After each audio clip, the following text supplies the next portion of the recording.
A baseball glove is an extraordinary thing. Each and every one starts out brand spanking new and ends up fitting its owner like a second skin. Before long, the player and his glove are inseparable. The glove helps him live his dreams and fills his imagination with lifelong memories. Baseball gloves have evolved from hard leather mitts to the sophisticated design players depend on today.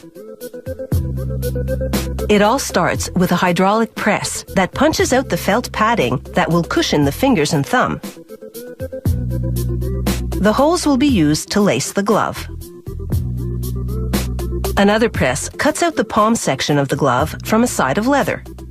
The palm section also has lacing holes cut into it.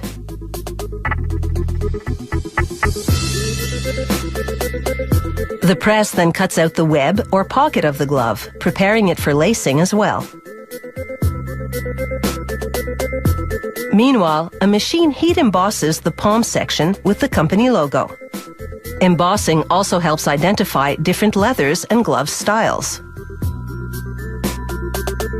Another worker hand weaves the front and back pieces of the pocket. This special basket weave web gives the glove additional flexibility and control. Pockets first appeared in gloves in the 1930s. She stitches the pocket together. Then she applies glue to secure the tail ends, closes the flap, and stitches the web shut. Another worker then sews the palm lining and the finger lining together. By stitching the palm and finger linings together, she completes the interior piece of the glove that touches a player's hand.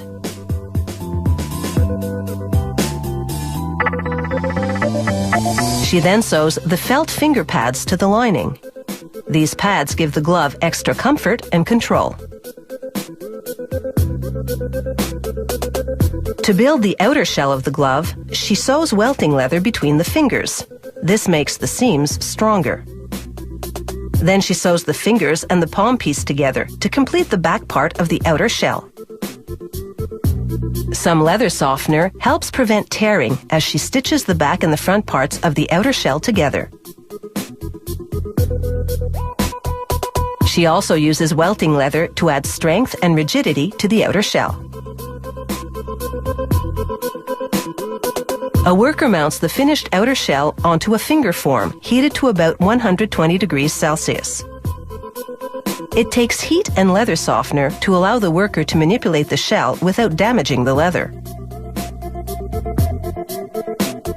The worker then transfers the softened outer shell onto a stationary turning stick in order to turn the outer shell inside out.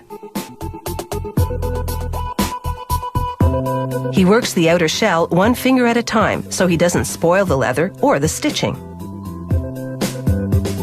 He makes sure all is perfect. Another worker slips the interior lining onto a mounting support, then covers the lining with the outer shell. He works the leather to make sure the lining and the shell fit together properly. Then he applies a special paste that makes the palm more flexible. He inserts a felt pad into the thumb.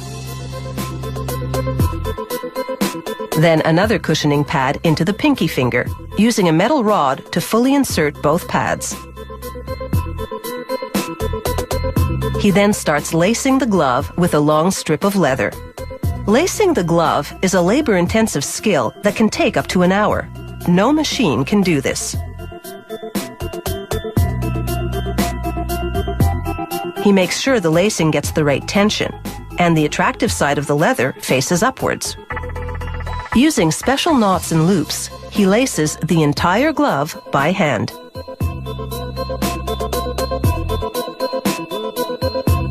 A worker inserts wooden dowels and mounts the glove on more hot fingers to open up the fingers and thumb. This helps the player's hand fit into the glove more easily. Now this truly looks and fits like a glove. Today's baseball gloves come in all different colors and styles. They are so finely handcrafted, they could be called works of art.